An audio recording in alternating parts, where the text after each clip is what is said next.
All right. Over the last two classes, we have studied the working of gas dynamic lasers, where we have basically focused on as to how the thermal energy stored in a gaseous mixture can be maneuvered to create population inversion and intern lasing. Today, we focus our attention on the working of fiber lasers. Before we do that, let me very quickly once again summarize the principle of working of a gas dynamic laser. For this, we take the case of a gas dynamic carbon dioxide laser. The three modes of vibration of carbon dioxide molecule that we know are symmetric mode of vibration, bending mode of vibration, and asymmetric mode of vibration. This is the ground vibrational state, which can be represented as 0, 0, 0. That is, all the three modes are in the ground state. There is no excitation in any of the modes. So this is symmetric mode of vibration. These are the first excited state of symmetric mode. This is the second excited state. This is the third excited state.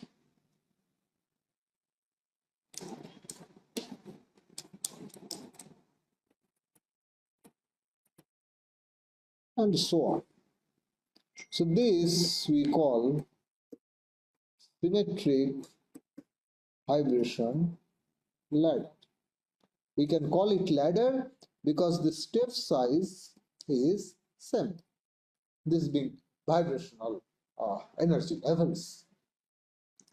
Then you have the bending mode. So this is the first excited bending 0. This can be represented 0, 0, 0, 0, 1, 0, sorry. This is 0, 2, 0. This is 0, 2, 0, 0, 3, 0, 0, 4, 0. What is important to note here is that the one quantum of excitation, the energy required, the quantum of energy required to excite one quantum of excitation of bending mode is about half of that required to excite one quantum of excitation of the symmetric mode. This comes, as we see, quite handy in the operation of gas dynamic carbon dioxide laser. So this is the 0, 3, 0. This is 0, 4, 0, and so on. So this is the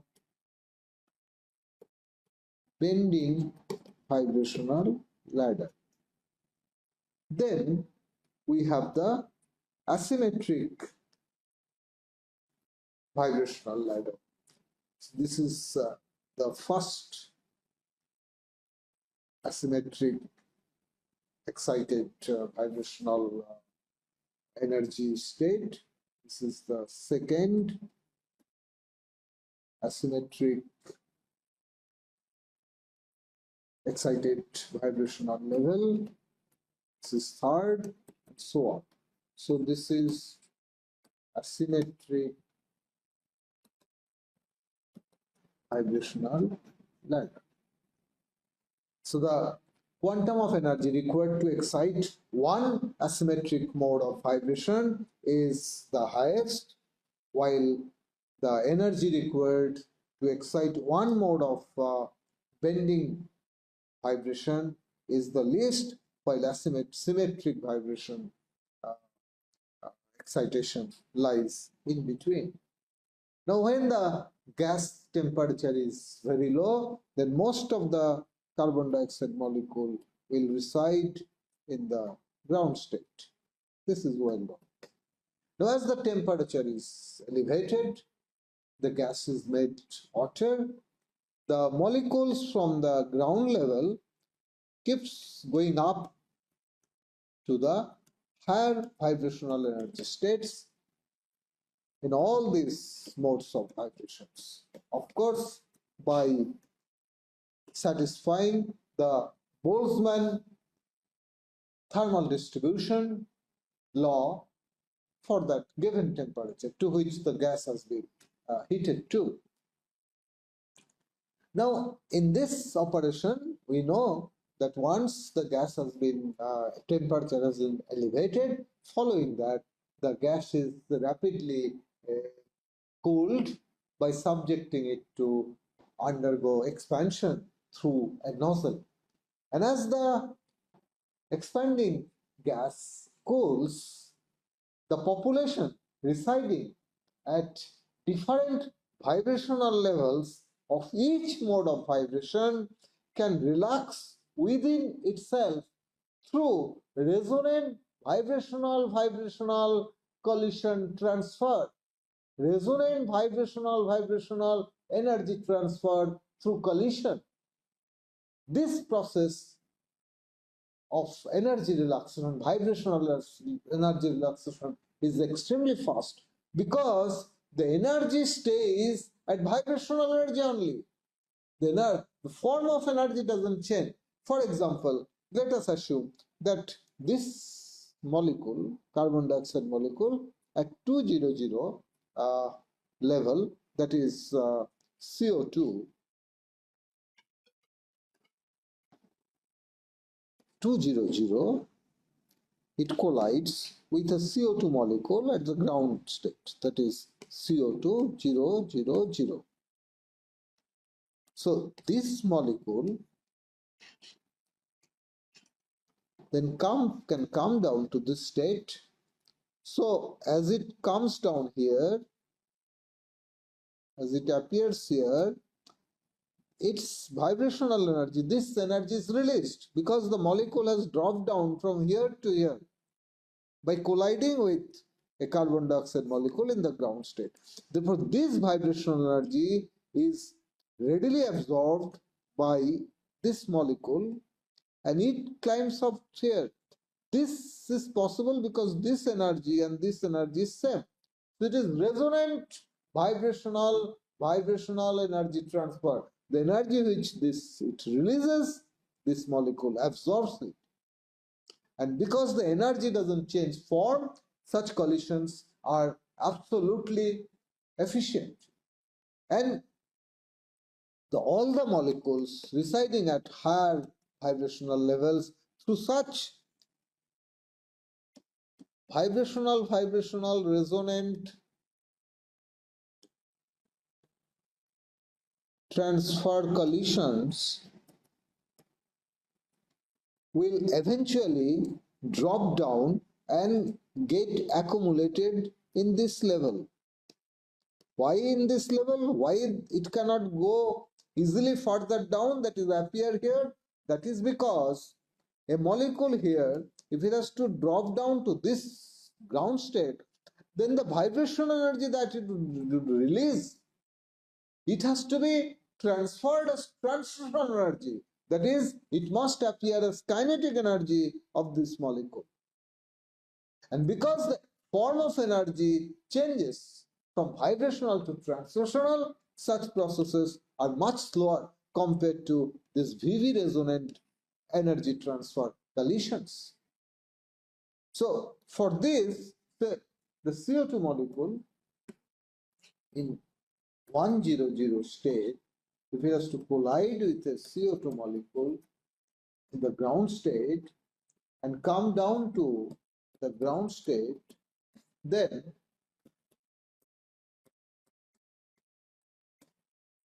the energy that is released, vibrational energy, it has to be realized as translational energy.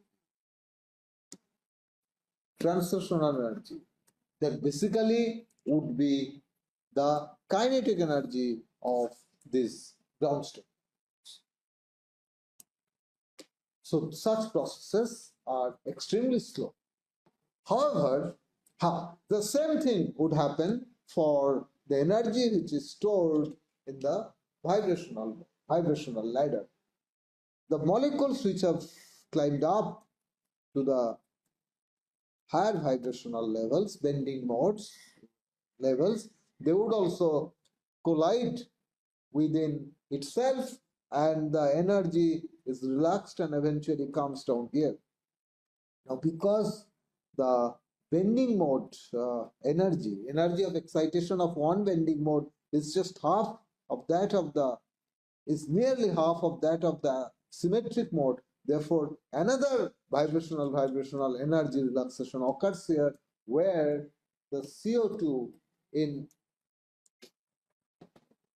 symmetric, first excited symmetric mode of vibration would collide with CO2 ground state, and this molecule can actually drop down to this level, and the vibrational energy it releases, the ground state carbon dioxide molecule absorbs this energy and goes up to this state.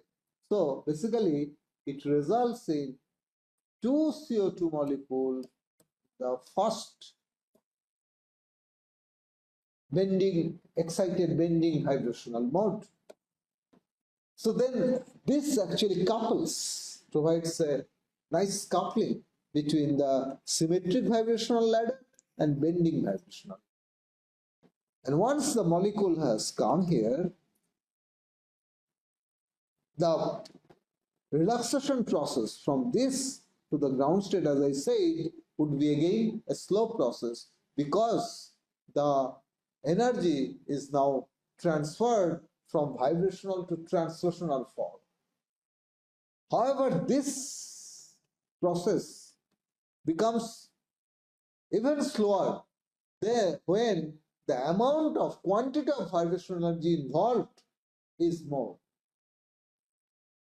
So what happens in the case of asymmetric mode?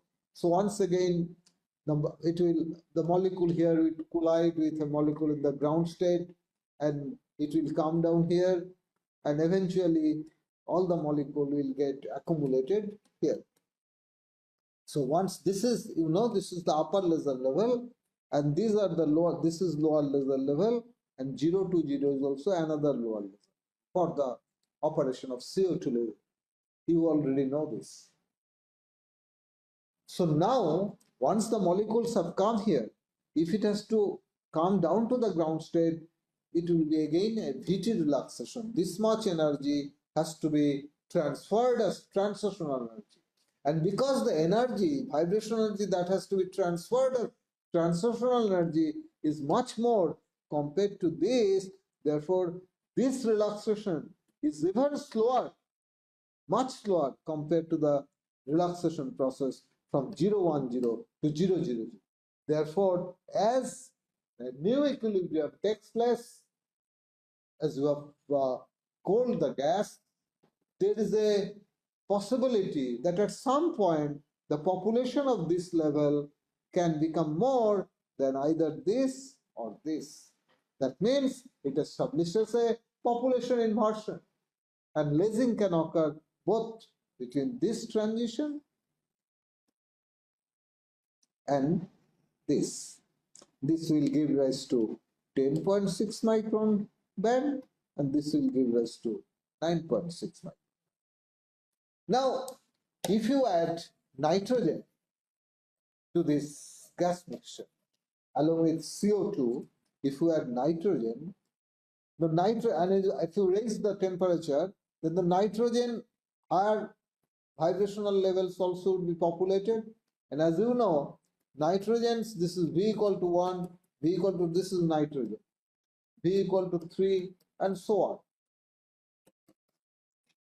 Now, because the close matching of the vibrational excited state of nitrogen with the asymmetric mode of vibration of carbon dioxide molecule, therefore, if a nitrogen molecule, and the nitrogen molecules which will climb up to different excited states. It will also collide among themselves, the excited molecules and the ground state molecules, and eventually the energy will be relaxed and nitrogen molecule will come down to this state. Once again, the relaxation from here to here is again a very slow process. However, if nitrogen molecule in this first vibrational excited state collides with a carbon dioxide molecule in the ground state, then this energy which will be relaxed, this vibrational energy can be absorbed by the carbon dioxide molecule in the ground state, and it will climb up to the first asymmetric vibrational, excited vibrational state, because this energy and this energy is same. So then this will lead to the excitation of carbon dioxide molecule in the first asymmetric mode of vibration, plus nitrogen will come down to its ground state. This is nitrogen ground state, which is V equal to 0. So that way you will enhance the population inversion.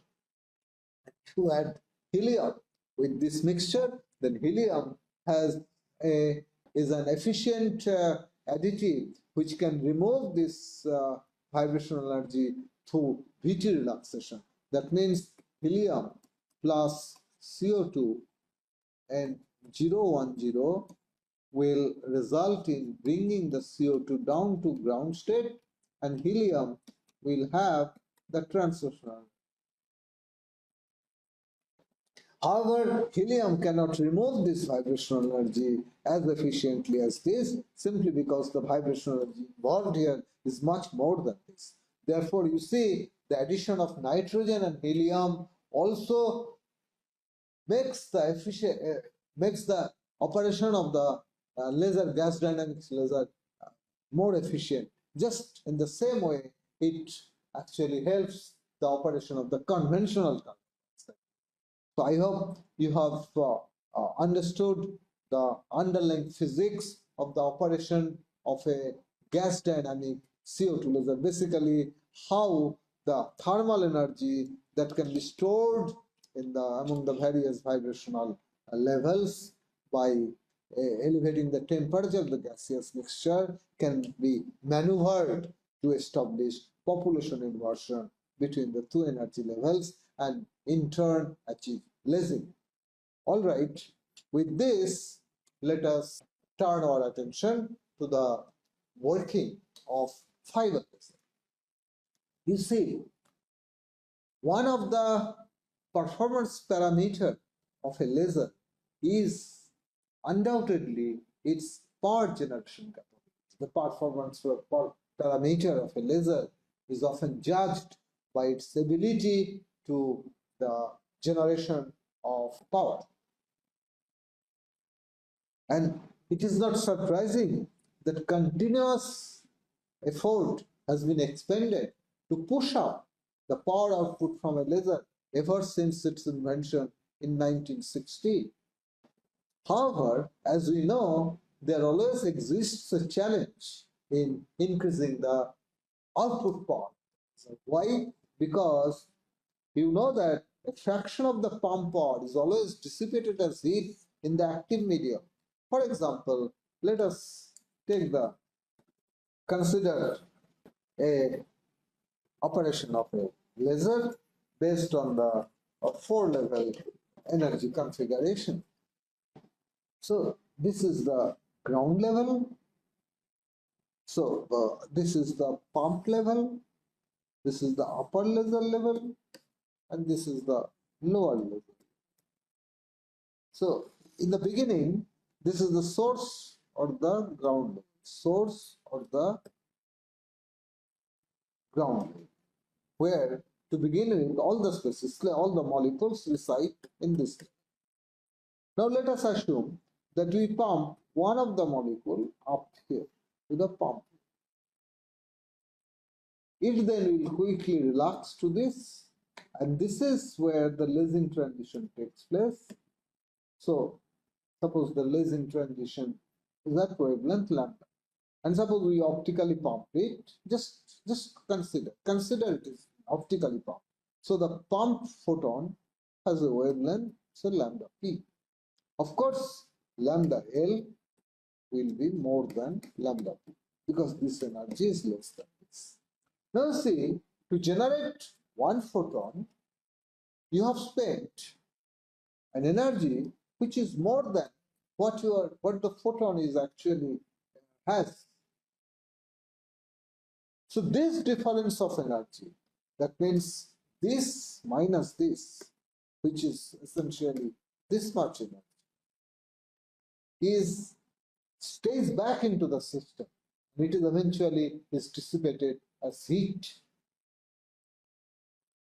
So if you try to increase the output power of the laser, that means you will dissipate more power into the system. So that will increase the temperature of the blazing medium. And unless you have a mechanism to remove that heat, it will increase the temperature, and as a result, the population of the lower laser level will increase. This will tend to reduce the population inversion, and in turn will have an adverse effect on the performance of the laser. Therefore, removal of this heat is actually a challenging task, especially for solid-state laser, as they are characterized by rather small surface to volume ratio. Why surface to volume ratio is important?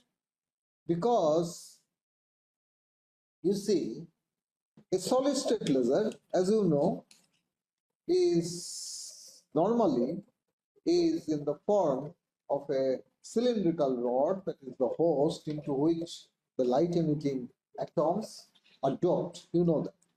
So usually it is in the form of a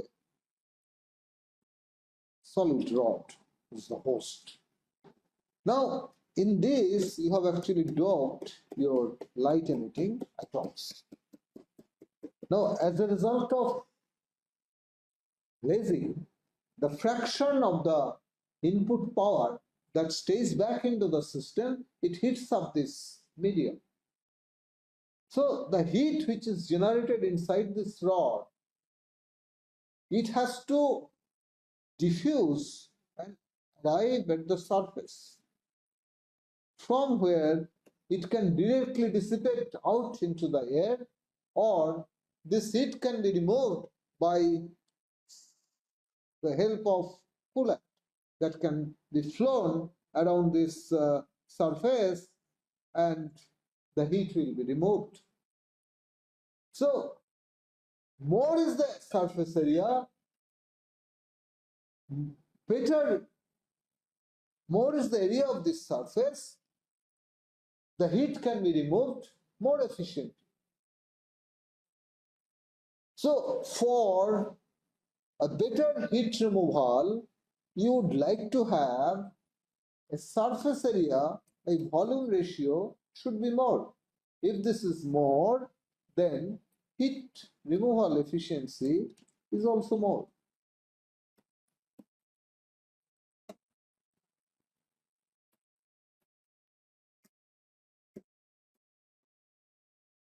Efficiency is more if surface area to volume ratio is more.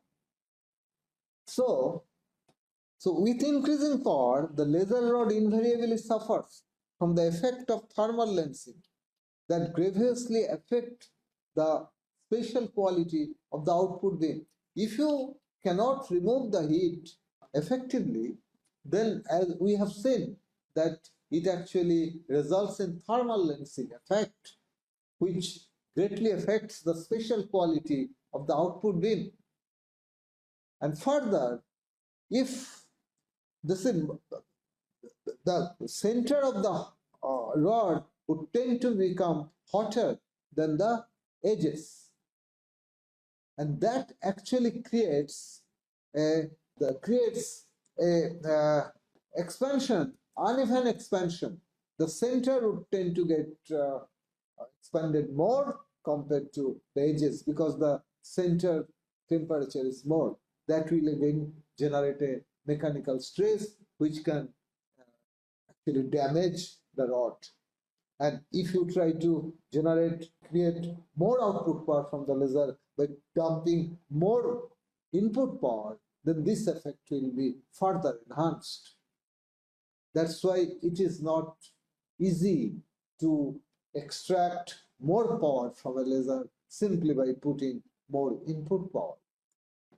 Thus, with increasing power, the laser rod invariably suffers from the effect of thermal lensing, and also mechanical stress also can be generated that can even damage the rod. Now, in a gaseous or liquid laser, thermal management is less difficult, as the waste heat can be dissipated simply by flowing the hot fluid through a heat exchanger. You can actually use a pump, say for a solid, for a gaseous or liquid laser, you can actually make use of a circulating pump. You actually use a pump and a heat exchanger.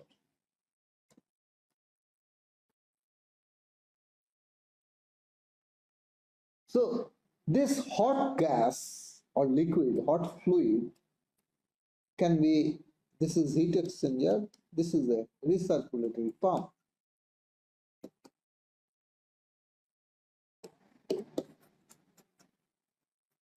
So the hot gas will flow through the heat exchanger and it will give out its heat to the heat exchanger and cold gas will enter. So that way you can actually manage, the thermal management may be much better and the active medium remains cold all the time, which is not possible for a solid laser, solid state laser. So that is the major problem of increasing power from in the operation of a conventional solid state. So then here comes the fiber. The only exception of solid state laser that is free from such drawback is a fiber laser, which makes use of a gain medium similar to that of solid state laser but varies widely in geometric shape. The active medium of a solid state laser is often a light emitting atom doped glass rod, typically several centimeters in diameter and tens of centimeters in length, and it has low surface area to volume ratio. That you have already seen, that its surface area is less. Lasing in a fiber laser also originates from a similarly doped glass but in the form of a fine strand, several micrometer to millimeter in diameter and several meter to even up to many kilometers long. The thin and long geometry readily offers a remarkably high surface to volume ratio, and thus the fiber laser have inbuilt capability of rapid dissipation of heat to the surroundings. Well, I end the today's class here, and next class we will see why or how fiber laser makes such a big difference as far as heat dissipation is concerned, and why it is capable of producing much higher power which cannot be produced by a solid state laser. The principle of operation, that is of both these lasers are same. In both these there is a host which is in solid state glass rod, and in a fiber laser it is a strand of glass, and in both of them you dope the light emitting terms. Same also true for a fiber laser, but it provides the advantage of producing much higher power than what is possible from a conventional solid state lasers. All right, so let me end my lecture today.